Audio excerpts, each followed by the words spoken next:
Well, welcome. What you should have in front of you right now is a place to take notes. The best place to take notes would be to have a blank purchase agreement in front of you. As we go through all the paperwork, as you know, we're two companies, HRC Realty, Holding Global Banker Professionals, Century 21 Professionals. All of our agreements are the same. So if you happen to see one that is not yours, don't worry about it. We will be working with all of these. So guys, we're going to take a look at in this recording with page 1 of the HRC Realty Purchase Agreement. Top of the page is the MLS number and the date. When you're using SkySlope or Transaction Desk, these should automatically go into the document for you. If not, obviously just type in and fill in all of the correct blanks. Now, obviously, this is our purchase agreement. With that, what it simply means is this. Our information is going to go in on these blanks. We will fill in all of these blanks that the system doesn't automatically input for us. We will put those in. How do you do that? Do an online search, agent or company, and you will find the necessary information. Let's get into the purchase agreement itself. Paragraph 1 is a description of the property and all things that are included with the sale. So the property description is simply saying that the individual listed below, signed below, is going to purchase a property located in the state of Michigan, either city, township, village of. Is it Clarkson? Is it Troy? Is it Birmingham? Is it Lansing? Is it Port Huron? Is it Lapeer? Whatever it may be, in the county in which that municipality sits within. Tax ID number, legal description. If it's a lot and block description, if it's a condominium, that all should fit in here without any problem. If you have a meets and bounds description, then here's what we know. We can rest pretty much assured that we're going to have to get that legal description placed onto an addendum. Regardless, what I want you to do is to talk with your managing broker and see what they would like you to do. Here would be the actual address with the zip code, and then the purchase agreement goes in to explain what's actually included along with the house itself. And with that, it says, shall include, now guys, these are subsurface, the mineral rights. If they exist, they stay. And it says, all available subsurface or mineral rights. Now from there, I always say we're selling the land. Attached land is a home. Anything attached to the home is included in the sale. So it says all fixtures, appurtenances, improvements that are now in or on the property, they're included.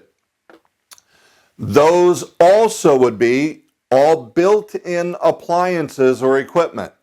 Shelving, cabinets, light fixtures, ceiling fans, carpeting, otherwise all of the flooring that's attached. Window treatments and the window hardware. Now guys, this is one to be aware of. This will slip through and people will want to take the window treatments, curtains, drapes, and so on. Those are actually included. Attached mirrors, hardwired phone systems, the instruments designed for those systems. Television antennas, if they still exist on the home, are included. Satellite dishes, if they're owned, any rotor to turn the antenna would be included with that. When it comes to older homes, storm doors, storm windows, screens, the awnings, garage door openers and transmitters, water softeners, security systems if they're owned, mailboxes, fences. Here's something not common to most purchase agreements, the invisible in-ground fencing and related equipment. That's for pets. So gang, keep an eye on that one. Make sure that everybody knows and understands, especially if that's important to your purchaser. Fireplace inserts, doors, screens, gas logs, grates, the gas attachments in the equipment, attached humidifiers, all landscaping, heating and cooking fuel in tanks. Need to know, They can't leave it empty, yet whatever's in it is what is included. The central vacuum and attachments and ... So guys, this is where we're now able to go through and fill in common personal property.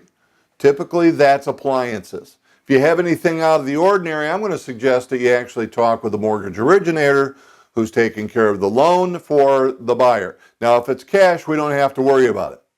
But if it's a mortgage loan, then we need to talk and make sure, look, common appliances, stove, refrigerator, washer, dryer, those things are common, not a problem to put here. Now, what I would recommend, now catch me on this, I would recommend that you start and existing.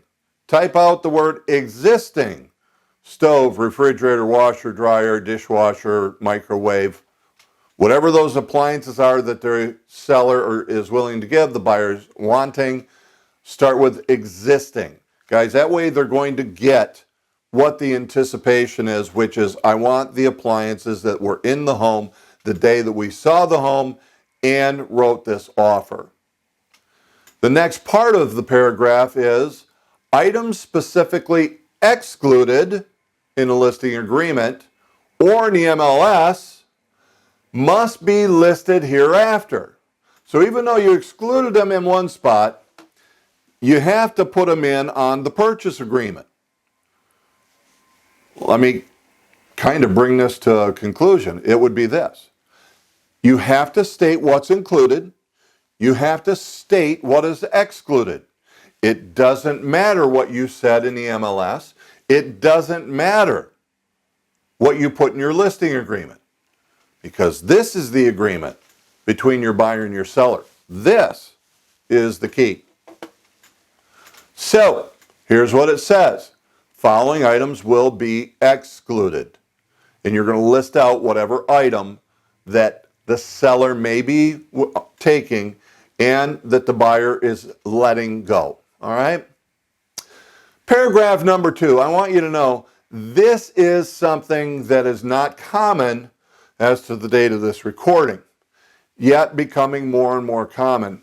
So television mounts, televisions, mounts, and brackets. Mounted television and video projection equipment are not included unless specified elsewhere in this agreement. They're not included. You want them? You got to state it, but make sure that the mortgage originator says that yes, they can be included.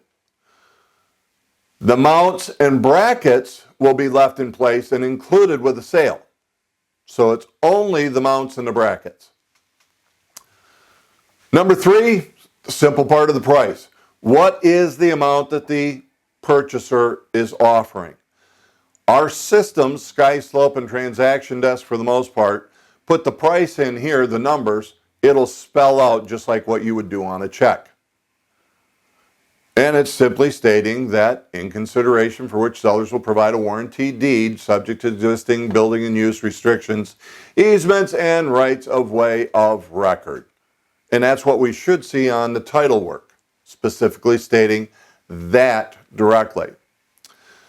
Paragraph 4 deals with the type of payment. And it says that all money paid in U.S. funds by cashier's check, wired funds, or other such funds acceptable to the closing agent. That's typically closing agent equals title company. So whatever they say is how they want the funds is the way that they will get them, because they are going to disperse all funds to the appropriate parties. Then it says, here's how this is going to be completed. Sale is to be completed the following method. We're going to check either A or B. Okay? Now, with that, it means simply this. If they have liquid funds, if they have the money, you offered $450,000, you got $450,000 not subject to me getting it out of a 401k or anything else. I have that available to me. Now I'm simply going to check A, and that's all I do. Now, here's the most common. This is probably, A is about 10%, call this 90%. We'll get to see here shortly. A cash sale with new mortgage. Mr. and Mrs. Seller, we'll get you all of your money, but we're going to do it by giving you cash by getting a new mortgage on the property. So it says that the agreement is contingent upon the buyer securing, and in this blank, we are going to put the type of financing. If it's conventional, if it's FHA, if it's VA, whatever it may be, it's what we put in here. If there's a tied program, otherwise MISHDA, you might have heard, or MSHDA, short for the Michigan State Housing Development Authority, you would put a conventional MISHDA. Maybe it's rural development. Typically, those are conventional rural development. You could put conventional RD. Okay? Then we state the amount in which we want to make this contingent upon the type of mortgage in the amount of, if we're doing a 20% down, then that's an 80% what they call LTV for short, or loan to value. If you have that, it's 80% here, 20% here. We do give you the option of putting the dollar amount. Our suggestion, and what you should do most of the time, is to use the percentages, because if there's any counter to the price, then we still have an 80-20 loan. If we have a counter to the price, we would have to change the dollar amounts down here if we were to use those. So, in the amount of 80%, 20% down, plus mortgage costs, prepaid items, adjustments, and flood insurance if it's required by the lender. It's contingent upon us getting that type of loan. Then says that the buyer is agreeing to apply for such mortgage at their own expense within, guys, I'm going to tell you, probably not more than 5 days. The less it is, the better it is. If they've already applied, hey, look, 0 is a great one because it's saying we've already applied. The less, the better. The more attractive it will be to a seller. Now, we're going to apply within calendar days from final acceptance of the agreement. Property must appraise. So guys, know this. The offer is automatically contingent upon the appraisal, and that it appraises at the sales price or higher. Or if it does not, the buyers may declare the offer null and void. If a mortgage commitment conditioned upon only marketable title and satisfactory survey is not delivered to listing broker within blank calendar days of this agreement, the sellers may declare the agreement void. So what do I put here? Typically, guys, it's 30 to 35 days, but I'm going to give you the direction again that what we want to do is talk to the mortgage originator. They're going to be able to tell us all of what we're going to do in this paragraph. This is typically about 7 days less than what the close by date would be. But again, don't be afraid to talk to the mortgage originator. Last one on this page is the land contract mortgage assumption or seller financing. All of these, I want you to go see your manager for. You see, there's a little bit different, and there's addendums that you may need. They're going to be the ones to give you the best guidance on how to be able to put anything together that's land contract, mortgage assumptions, seller financing. They're rare, but know that it's a possibility. So guys, that brings an end to page 1. We'll take a pause. You can start page 2 whenever you're ready.